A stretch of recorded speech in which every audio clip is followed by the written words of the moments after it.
The translation arrived at 400, and the war room stopped breathing. 11 seconds of signal, 4 centuries buried. They had asked a question in a language no one alive remembered, and the Empire had answered with cannons. 48 hours of panic distilled into one sentence. And in that silence, everything changed. What happened next, I wish I could say it ended there. Stay close. 400 years earlier, Imperial year 3047. The sensor array on the edge of the Eastern Marches had never screamed before. It hummed, it pinged, it blinked soft amber when a comet drifted too close to the border line. But it had never in 3 centuries of operation produced the sound it made at 312 station time on the 4th cycle of the harvest month. A scream, long, flat, continuous. It woke every technician in Vorn Station from their sleep bunks and sent them stumbling into the control room in various states of undress, staring at a display board that had gone completely red. Commander Sale Drain pressed his secondary hands against his temples and stared at the screen. "Run the diagnostic," he said. Junior Technician Jorik San ran it. "Clean," he said. His voice was very small. "Run it again," Drain said. San ran it again. The board stayed red. Every border sensor from marker 7 to marker 19 was screaming at the same pitch, the same frequency, the same relentless, unbroken tone. That was a stretch of border nearly 40,000 kilometers wide. Something had crossed it, something large. Drain looked at the tracking data. The object was not on any registry, not the Imperial Registry, which contained every known vessel operating within 100 light-years of Eastern space, not the Neutral Registry, which tracked merchant ships and independent scouts. Not the Threat Registry, which cataloged the known warships of every species the Consolidated Systems had ever gone to war with. Not anywhere. The object existed in no database that the monitoring station could access. It was also moving at a speed that made Drain's secondary stomach clench. "Get me a visual," he said. "Sensors aren't resolving a clean image at this range," said Technician Mara Kale, who had arrived last and still had her uniform sealed wrong. "The object is producing interference, heavy interference. Our long-range cameras are getting." She stopped. "Getting what?" "Noise," she said, "like it's eating the signal." Drain stood very still. Ships did not eat sensor signals. Ships reflected them. Ships absorbed some of the energy and bounced the rest back. And from that bounce, you learned what you needed to know. Hull composition, drive signature, mass heat bloom. Every ship in the known galaxy had a signature as readable as a name printed on a wall. This thing had no signature. It had a hole where a signature should be. "Distance to the nearest inhabited system?" Drain asked. "At current speed," San checked his screen. His hands were shaking slightly. 14 hours. "Current speed," Drain repeated. "Not projected speed. Is it accelerating?" Silence piled. "It accelerated twice since it crossed the border," San said. "Both times in short bursts. Then it went back to cruise." He stopped again. "Say the number, San." San said the number. Drain sat down. He did not mean to sit. His legs simply made the decision without consulting him. The burst speeds were not possible. They were not possible under any drive technology the Consolidated Systems had cataloged. They were not possible under theoretical technologies the Empire's best physicists had sketched out on boards and argued about over long meals. The number San had read off the screen was a number that belonged in a fevered dream, not a sensor report. "Send the emergency burst to Fleet Command," Drain said. His voice was steady. He was proud of that. "Full data package, priority 1, and get me a line to the Premier's office." "At this hour?" Kale asked. Drain looked at her. She opened the line. The news moved faster than the ship did. That was saying something given what the ship was doing to the speed charts. By the time the emergency burst from Vorn Station hit Fleet Command on the Eastern capital, 3 other monitoring posts along the same stretch of border had added their own data to the file. Each one had the same story, same red boards, same missing signature. Same hole in the sensor return where a ship's identity should have been. Same impossible numbers. Fleet Admiral Marek was eating breakfast when his aide put the data tablet in front of him. He read the first 3 lines and put down his food. He read the rest of the report standing up because sitting did not feel like an appropriate posture for what he was reading. Then he called the Premier's office himself without waiting for the monitoring stations to do it. Premier Thessaly, Vorn took the call in her private chambers. She was a tall Eastern female with gray-silver scales along her neck and the steady eyes of someone who had been managing crises since before Marek had graduated from the Fleet Academy. She listened to his summary without interrupting. She looked at the data he transmitted to her personal screen. She was quiet for a long moment. "One ship," she said. "One ship," Marek confirmed. "Single object, but the energy readings suggest." "I can read the energy readings, Admiral." "Yes, Premier. One ship," she said again, more quietly. "Producing this much interference, moving at these speeds, and we have no record of it anywhere." "Correct. Could it be a new weapon? Something one of the border states is testing. Merrick had thought about that. He had spent the 20 minutes between receiving the report and calling her thinking about almost nothing else. The border states don't have the physics for it. The Dreth Confederacy has been working on their drive technology for 60 years. They're nowhere near these numbers. The Solari wouldn't risk a provocation right now given the trade negotiations. And the Keth, he paused. The Keth don't build ships this large. How large? We don't have a clean reading. The interference is significant, but based on the shadow it's throwing on our deep sensors. He checked the number again. Large, very large. Thessaly set down her cup. Scramble a response fleet. Standard intercept formation. I want them moving within the hour. Already ordered. Admiral Drain is assembling Third Fleet at the Marek assembly point. Good, and I want communication attempts. Every frequency we have. Standard hails, diplomatic channels, emergency broadcasts. If this thing has a crew, I want to know who they are. We've been broadcasting since the border station made contact. No response. The Premier looked at her screen again. At the red track of the unidentified object moving through consolidated space like it had not noticed the border was there, or like it simply did not care. No response, she repeated. None. She was quiet again. Marek had known her for 20 years. He knew her silences. This one was not the silence of a person thinking calmly. This was the silence of a person looking at something that did not fit inside any of their categories and trying to build a new category fast enough to be useful. Keep broadcasting, she said finally, and wake the council, full session. I want everyone in the chamber within 2 hours. Do you want me to notify the public information channels? No, she said very quickly. Not yet, not until we know what we're dealing with. She closed the channel. She sat alone in her chambers for a moment, looking at the blinking red dot on her screen, moving through consolidated space at a speed her best ships could not match. Eating sensor signals, silent. She thought about the energy readings. She thought about the burst speed numbers. Then she thought about the 14 hours before it reached an inhabited system, and she made herself stop thinking and start moving. Third Fleet assembled faster than it had ever assembled in its history. Fleet Admiral Kesmarek, a compact, sharp-eyed Eithern male who had fought in 2 border conflicts and 1 full war, did not need to be told twice. He had read the data packet on his way to the command ship, and had spent the transit time running numbers in his head that he did not like at all. By the time he boarded the Sovereign's Edge, the flagship of Third Fleet and the largest warship the consolidated systems currently had in active service, he had already decided on his formation. 47 ships, a hammer in the center, a net on the flanks, enough firepower to turn a small moon into particulate matter, more than enough to stop anything that had ever entered Eithern space before. He told himself that last part several times. The intercept course was clean. At the object's current heading, Third Fleet would meet it approximately 9 hours out from the nearest inhabited system. Open space between the Marek assembly point and the Stilpant Drift. Empty space. Good sensor range. Room to maneuver. Good ground if space could be called ground. Marek stood on the bridge of the Sovereign's Edge and watched his fleet finish forming up on the display. 47 ships. Good ships. Crewed by people who knew their jobs. Contact the flagship's communication array, he said. I want a live link to the border station data feed. Already connected, Admiral, said his communications officer in Sen. And the object's current position. Unchanged course. Unchanged heading. It hasn't deviated a degree since it crossed the border. Marek nodded. That was a fact that sat in his chest in an uncomfortable way. It hadn't changed course.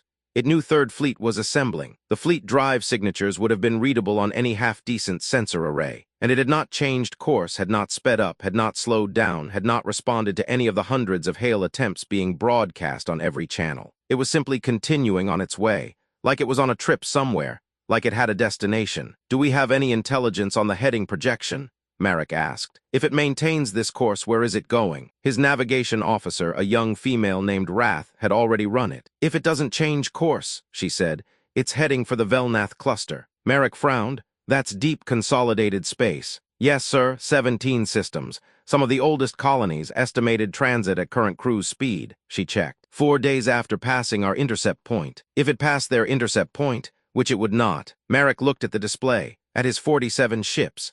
At the blinking unknown contact on the far edge of the screen, moving calmly and steadily toward them. Open a fleet-wide channel, he said. Open, Admiral. He straightened. He thought about what to say. He had given pre-battle addresses before. He knew the shape of them. What he wanted to say and what was appropriate to say in a fleet address were different things. So he found the place where they overlapped. This is Admiral Marek, he said. You have all seen the data packet. We are going to intercept an unidentified object that has entered consolidated space without authorization and without responding to our communications. We do not know what it is. We do not know who built it. We do not know what it wants. He paused. What we know is that it is in our space, and we are the fleet that defends this space. Whatever this object is, it is going to meet us first. Conduct yourselves accordingly. Marek out. He closed the channel. The bridge crew looked at their screens. Nobody spoke. The unknown object kept moving. 9 hours later, in the council chamber on the Eastern capital, the senior members of the imperial government were filing into their seats in the middle of the night, faces tight, uniforms hastily arranged, looking at each other for reassurance that none of them quite had to give. At Vorn Station, Commander Drain sat in his chair and watched the sensor feed. He drank something hot that Torv, the station medic, had made for him. He tried not to think too hard about what was on the other end of that signal. In the communication, broadcasts being sent out on every frequency, in every known language, in every format. The Consolidated Systems Translation Banks produced the same message, repeated over and over into the dark between the stars. Unidentified vessel, you have entered Imperial Eastern space. Identify yourself immediately. State your origin. State your destination. State your intentions. Failure to comply will be considered an act of hostility. The message repeated. The message repeated. The message repeated. The ship kept moving, and somewhere in the dark, inside the hull of that ship, something was listening to all of it. Third Fleet saw it before the sensors made sense of it. That was the part Admiral Marek would think about later, lying awake in his bunk during the long hours when sleep refused to come. The moment the object appeared on the visual screens, not the data readouts, not the tracking displays. The actual cameras pointed at actual space, and every officer on the bridge of the Sovereign's Edge went very quiet at the same time without anyone saying a word. It was big. That was the first thing, just the size of it. The sensor interference had prevented clean mass readings, so the numbers had meant nothing concrete. Numbers were just numbers until you put a picture next to them. The ship was long, not wide. Long the way a thrown spear is long. Built entirely in one direction, like whoever made it had decided that moving forward was the only thing that mattered and had built the entire vessel around that single purpose. Its hull was dark, not the flat black of painted metal, but something deeper. Something that seemed to pull light toward itself and keep it. The running lights, if it had any, were not visible. No exhaust bloom from the drives. No radiation signature from a reactor. Just a long, dark shape moving through space like a splinter working through skin. Distance, Marek said. 40,000 kilometers and closing, said Wrath. Her voice was perfectly controlled. Marek noted that and respected it. At current speed, it will reach our intercept line in approximately 19 minutes. Formation status, all 47 ships in position. Hammer formation holding, flank nets locked in. Marek nodded. The formation looked good on the display. His ships were spread across the object's projected path in a wall of firepower that should have been impossible to ignore. Anything coming toward that wall had two options: stop or turn. He watched the long, dark shape continue forward, without any apparent acknowledgement that the wall existed. Hail it again, he said. Sending, Insen said. For the 100th time, the communication logs had been counting. The Consolidated Systems message went out on every frequency. Identify yourself. State your origin. State your destination. State your intentions. The silence that came back was exactly the same as the 9 hours of silence that had come before it. Total. Complete. The kind of silence that stops feeling like absence and starts feeling like a statement. No response, Insen said. Nobody was surprised. Marek pressed his hands flat on the railing in front of him. He was not a man who needed to touch things to think, but right now it helped to feel something solid. 13 minutes, Wrath said. He made his decision. All ships, he said into the fleet channel. We are going to hold formation and allow the object to approach to 10,000 kilometers. If it has not slowed or changed course by that point, I will attempt direct visual contact using emergency signal lights. If there is still no response, we will fire a warning spread. Single pass. Low yield across its bow. He paused. We are not trying to destroy it. We are trying to make it understand we are here. The fleet acknowledged. They waited. The long, dark shape kept coming. 10,000 kilometers. Marek triggered the emergency signal lights himself. The Sovereign's Edge strobed in the standard Imperial emergency pattern. 3 long, 3 short, 3 long. A pattern that every spacefaring species in the known galaxy had been taught to recognize as a request to hold position. The dark ship did not hold position. It did not accelerate.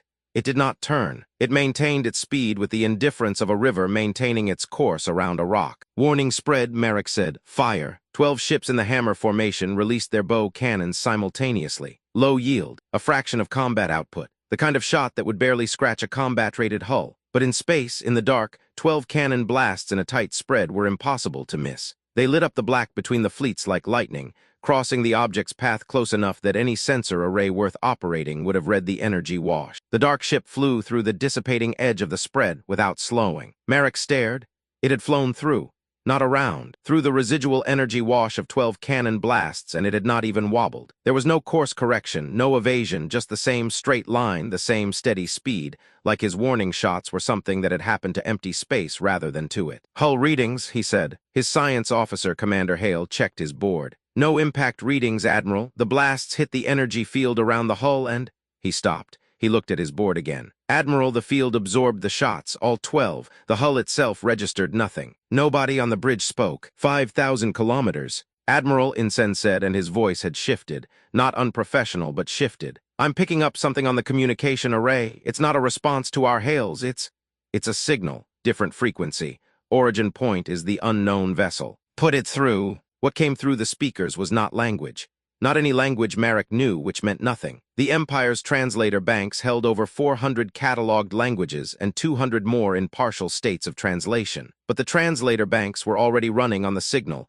and they were turning up nothing, not a partial match, not a structural similarity to anything on record. The signal had rhythm and pattern, which meant it was probably language. But it was language that had come from somewhere outside every catalog the Empire had ever built. "Can we translate it?" Merrick said. "Not in real time," said the translation specialist, a quiet officer named Vane who rarely spoke during battle situations. "It would take," she shook her head, "months, maybe longer. The base structure is completely unlike anything in the bank." The signal continued for 11 seconds. Then it stopped. Then the dark ship did something. It slowed down, not much, not a full stop, but it shed speed measurably, clearly on every sensor in the fleet. And for 1 second, Merrick thought his warning shots had finally worked, that the show of force had finally registered, that whatever was inside, that Hull had decided to acknowledge them. Then the dark ship turned on a lateral axis, smooth, fluid, like a fish changing direction in water, and pointed something at the Sovereign's edge. "Energy buildup," Hale said. His voice was wrong. "On the forward section of the vessel, it's building very fast. Admiral, that is a weapon charging. That is definitely a weapon charging." Merrick opened his mouth. The weapon did not fire.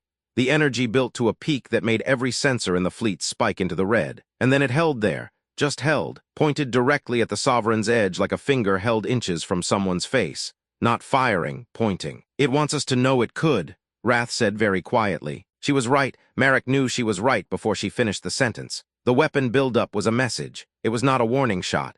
He had done warning shots. He knew what they looked like. This was a demonstration. A deliberate, controlled demonstration of capability pointed at his flagship, held at peak charge long enough for everyone to read the numbers. And then the energy dissipated. Slowly, deliberately, like a hand opened after being held in a fist. The dark ship returned to its original course.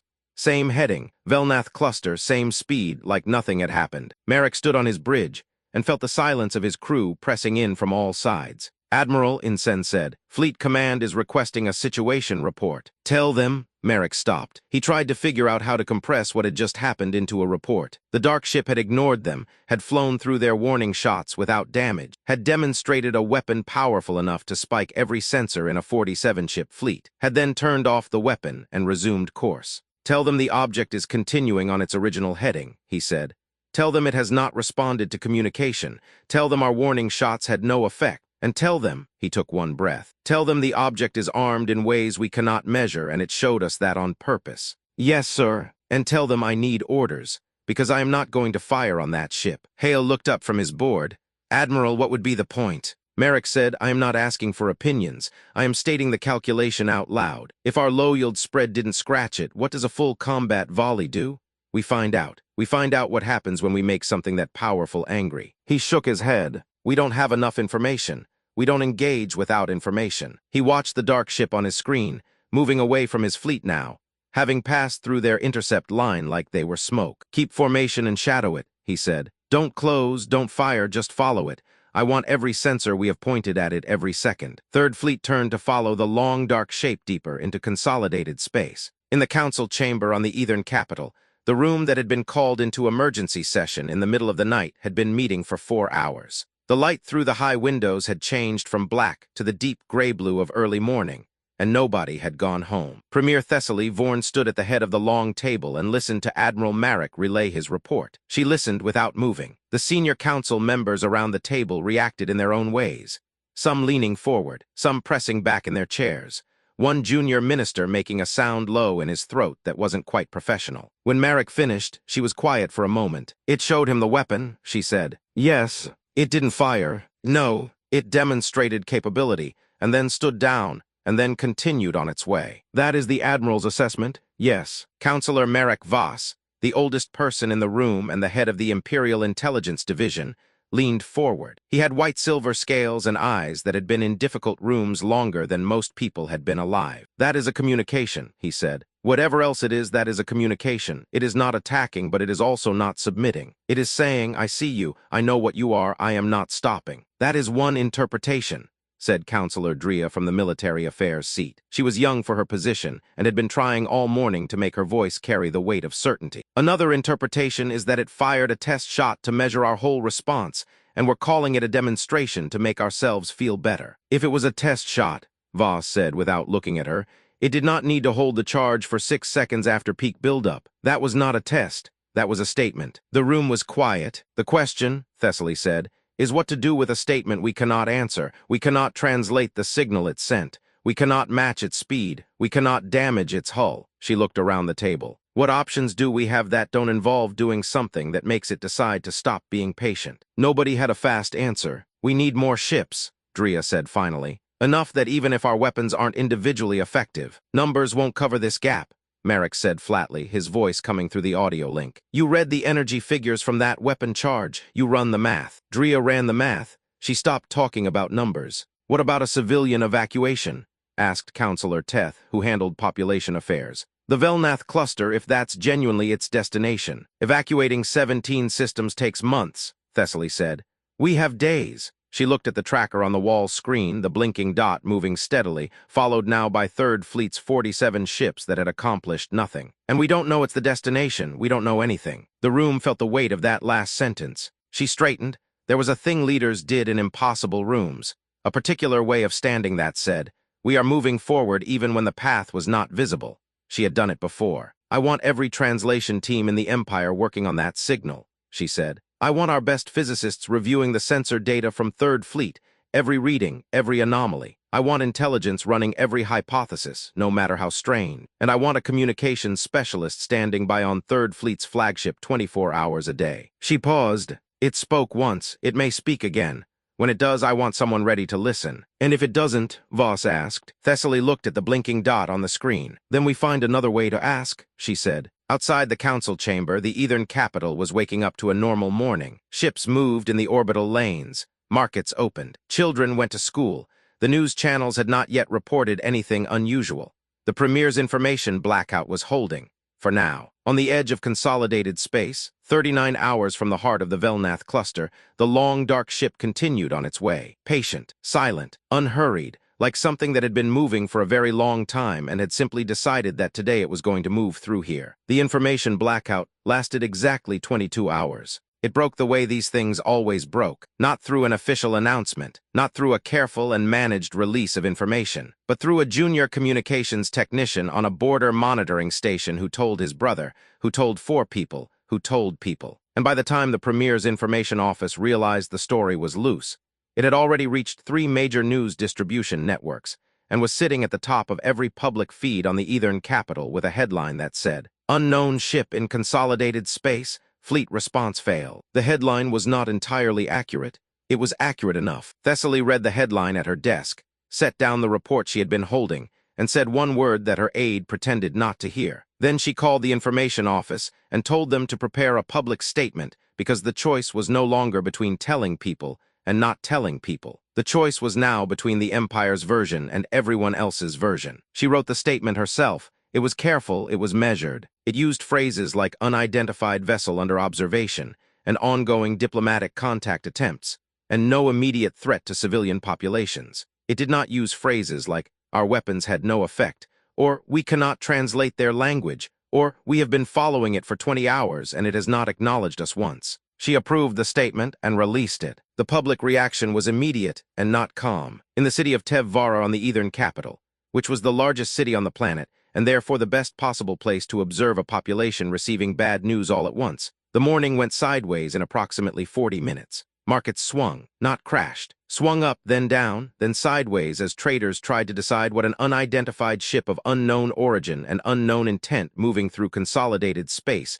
meant for commodity prices. The answer, it turned out, was that nobody knew, and not knowing made the numbers do strange things. Schools opened, and then parents started pulling children out of schools. Even though the ship was 38 hours away from the Velnath cluster, and Tev Vara was not in the Velnath cluster, the distance did not seem to matter. The pulling out of school's impulse was not a rational calculation. It was just what people did when the news was large and the information was small. The communication networks flooded, not just personal calls. Official channels, military inquiry lines, local government offices, the Premier's public contact system. Every person who had a question they wanted answered by someone with authority was asking it simultaneously. The answers available were not good enough to satisfy anyone because the honest answer to almost every question was, "We don't know yet." And that answer, delivered at scale, does not comfort. Councillor Teth, whose job it was to track the mood of the civilian population, sent Thessaly a report at noon that used the word unsettled 11 times. Thessaly read it and thought that unsettled was doing a great deal of work as a word. The news networks had found from somewhere a partial image of the ship. It was not a clean image. The sensor interference had seen to that. It was blurred and dark and showed mostly a long shape against the stars,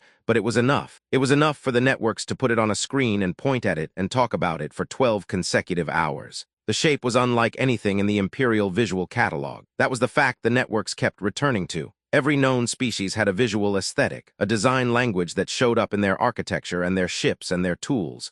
You could look at a Dreth vessel and know it was Dreth. You could look at Solari construction and see the Solari in it. This ship looked like nothing.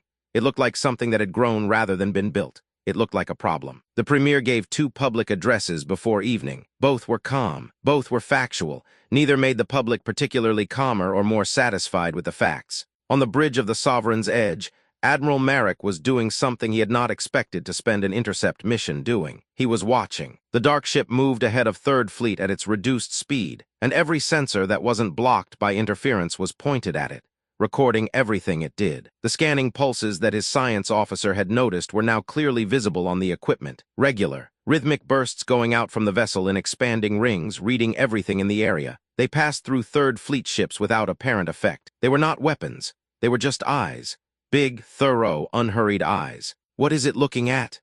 Marek asked Commander Hale for the 3rd time that morning. "Everything," Hale said for the 3rd time. "It's doing a full survey of the area. Stars, gravitational fields, radiation backgrounds, mineral content of the asteroid belt we passed an hour ago. It's building a picture of this region. A detailed one." "It's mapping us," Rath said from navigation. "It's mapping the region," Hale corrected. "Same thing," Rath said. "We're in the region." Marek looked at the dark shape on the visual screen. Mapping, scanning, moving at 30% below its previous speed. Not attacking, not fleeing, not answering, just looking at everything. His science officer had made a note in the mission log. The note said, "The scanning methodology used by the unknown vessel is systematic and thorough in a way that suggests scientific intent. The pulses are not random. They follow a logical survey pattern. This vessel appears to be doing what we would call exploration." Exploration. Marek looked at the weapons readings that had nearly redlined every sensor in his fleet the day before. He looked at the hull that had eaten 12 cannon blasts like they were nothing. He looked at the long, dark shape moving steadily through consolidated space. He thought about those 2 things at the same time, and found that they created a picture he could not quite hold steady in his mind. Because you did not build something that capable, something that protected, that armed, that fast, if you were just going somewhere to look around. You built something like that if you expected, somewhere along the way, to need it, which meant whatever was inside that ship had traveled a very long way, and built a very powerful ship to do it, which meant, and this was the part Marek kept circling back to, they had not used any of it, not on the border sensors, not on the 47 warships that had tried to block their path, not when the cannon blasts had hit them. They had the capability. They had chosen not to use it. That was a choice. He was still thinking about what kind of mind made that choice, when Insen's voice cut across his thoughts. "Admiral, I'm reading a distress beacon." Marek turned. "One of ours." "No, sir. Civilian transponder, short-range freighter, Imperial registry. The signal is coming from the asteroid belt. Vessel appears to have sustained drive failure. They've been broadcasting for 16 hours. 16 hours, before the fleet had even reached this sector. A freighter sitting in an asteroid belt with dead drives. Marek started to give the order to dispatch a rescue craft. He didn't get the words out. "Admiral," Hale said, and his voice was different. "The unknown vessel, it's changing course." The long, dark shape on the screen was turning, slowly, smoothly, peeling away from its heading toward the Velnath cluster, pointing itself back the way it had come, back toward the asteroid belt, back toward the distress beacon. The bridge was absolutely silent. "It heard the beacon," Wrath said softly. "It picked up the distress beacon." The dark ship was heading toward a stranded freighter at a pace that could only be described as gentle. The freighter was called the Merchant's Hope. Its crew was four: a captain named Dosful, his wife the navigator, a young engineer, an old cargo handler. The dark shape filled their forward viewport. It had moved into position alongside the freighter with precision. Then it had done nothing for 2 minutes. Then it hailed them, in Varric Standard, the local trade tongue. "Merchant vessel, we read your distress signal. We are here to assist. Please confirm your status and your crew count." Dosful answered. Admiral Marek watched the entire exchange from 40,000 kilometers away. The dark ship extended a docking arm. Slow, careful. It towed the freighter clear of the asteroid belt in 23 minutes. Then it released the freighter and waited. Then it hailed the fleet. "Imperial fleet vessels. We've been trying to reach you for 2 days. We apologize for crossing your border without permission. We would like to talk. Somewhere that isn't a standoff. This is Admiral Marek. Identify yourself, your species, your origin." "My name is Captain Yara Chen. I'm human. Our vessel is the Endurance Exploration class out of the Sol system. We've been out for about 3 years. We're a long way from home. We got a bit turned around." Then the transmission Marek had been waiting for came from High Command. Voss's voice was strange, rearranged. "We have a translation. The 11-second signal, we know what it said." He read it. "We appear to have crossed into your territory by mistake. We did not mean to cause alarm. Can you tell us where we are?" The council chamber was very still. They were lost. The ship that had shut down every sensor on the border. The ship that had flown through 12 cannon blasts. The ship that had charged a weapon powerful enough to spike Third Fleet sensors. It had taken a wrong turn. The meeting lasted 4 hours. By the end, the Endurance had been given formal passage and navigational charts covering 100 light years. In return, Chen gave Marek everything the Endurance had mapped in 3 years. 1 ship, 3 years, 1 crew. At the airlock, Marek asked, "Where will you go from here?" "Home, then probably back out. There's a lot of space. We'll file proper entry requests next time," she said. She offered her hand. He took it. Marek watched the Endurance leave. He opened a channel to Thessaly. 1 world, 100 years. And they built that ship and sent it out alone. Is humanity a threat? Not today. But the question is not whether they are a threat today. The question is what they will be when they are 3,000 years old, and whether we want to be the civilization that was their neighbor when they were young. 400 years later, Archivist Jorik Than closed the file. He looked out the window at the orbital lanes. The Ethern still watched the stars, but they watched differently now. The way a civilization holds its breath after it learns the galaxy is larger than its fear of it. He read the translation one last time. "Can you tell us where we are?" He smiled, not much, just enough. Then he turned off the lamp and went home to sleep.